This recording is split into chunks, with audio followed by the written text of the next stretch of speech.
Welcome back to the Wall Street Podcast. Today, we're initiating a deep dive into a JPMorgan research report focused on Longfor Group. That's ticker 0960 on the Hong Kong Exchange. This report came out August 16th, 2025, and it's looking closely at the profit warning Longfor issued just the day before, August 15th. That's right. And this JPMorgan analysis, it gives a pretty clear view on Longfor's first half 2025 core net profit dip.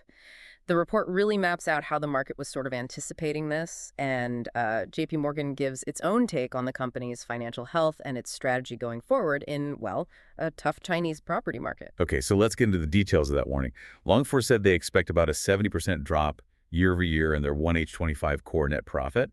That puts it around RMB 1.4 billion, and the reported net profit also expected down about 45% year over year to RMB 3.2 billion. And what's quite telling is JPMorgan's own forecast was right there, predicting a 69% fall. So as they put it, this was well expected, no real surprise in the market. Right. So what's driving that expectation? Well, the core issue, it boils down to Longfor's unbooked gross development profit margin. It's incredibly thin, just 0.5%. And just to clarify, unbooked gross development profit margin refers to? It's the profit they expect to make eventually from projects they're building now, but haven't officially booked in their financials yet. A margin that low, well, it essentially means they're looking at a net loss on those particular projects down the line. Interestingly, though, profit warnings like this, even big ones, from developers not seen as distressed, they haven't really caused huge share price swings recently. The market seems to have, adjusted its expectations. Okay. But Longfor did point to some operational bright spots, didn't they? They did. They highlighted continued growth in their investment properties and also property services. Those are the recurring income streams. They also stressed positive operating cash flow, even after you factor in CapEx. And debt levels. Steadily decreasing, they said. Right. Plus, they've fully repaid all their domestic bonds that matured this year. Important signals of financial discipline. Right. So the JPMorgan report suggests this earnings weakness isn't just a half-year issue. It'll likely continue for the full year because of these old, low-margin projects. How does the report see Longfor managing these, earnings-dilutive projects? And what's the path back to stronger profitability? Well, JPMorgan's forecasting the full year 2025 core net profit somewhere between RMB 3 to 4 billion. So, yes, those loss-making projects are definitely a drag.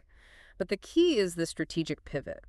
Longfor's recurring businesses, think rent, property management, they're expected to pull in around RMB 9 billion in net profit for FY25.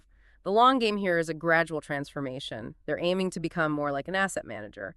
The goal is hitting over RMB 10 billion in net profit just from recurring income after they work through their current land bank. It's quite a fundamental shift. So if investors are trying to look past these backward-looking development earnings, what metrics are they focused on now? What's critical for judging Longfor's stability and, frankly, its value? Okay, so investors are really zoning in on three main things now. First, it's just survival likelihood. Is the company going to make it?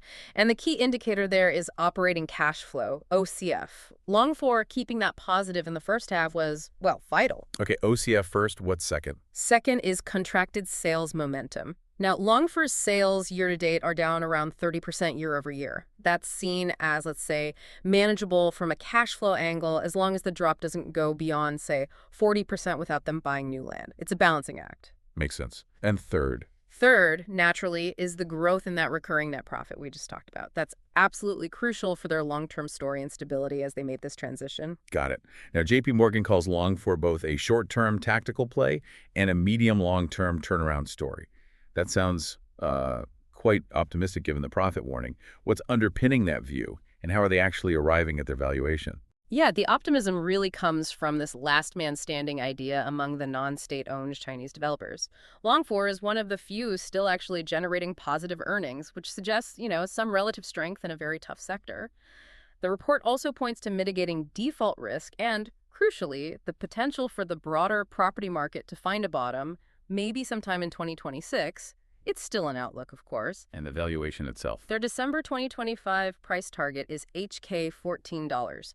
That's based on a target price-to-book ratio of 0.55x. Which essentially compares market value to the company's net assets. Exactly. And interestingly, they note this implies a 10 times price-to-earnings ratio if you only count the recurring income. So they're deliberately shifting focus away from those volatile development profits in their valuation. Of course, they mention risks too. Upside from better sales or funding, downside from worse sales, funding drying up, or margins getting even thinner. So wrapping this up, our deep dive into this JPMorgan report really paints a picture of a major developer, Longfor, navigating a very tricky market. You see this clear strategic shift happening, moving away from relying just on building and selling towards generating steady recurring income. And positive cash flow is paramount. This has wider implications, for how the entire real estate sector might be valued going forward. And for individuals, maybe those of you with property investments, seeing profit expectations recalibrated like this, it suggests the market's view of property assets is really changing, focusing more on resilience and income streams. It leads to a rather pointed thought, doesn't it? If the market now shrugs off a 70% profit drop from a major player like Longfor as simply well expected, what does that recalibration truly signal? What does it mean for future risk assessment for investment strategies across the whole Chinese real estate scene? And perhaps most importantly, for individuals thinking about property as a stable long-term asset in their own financial planning?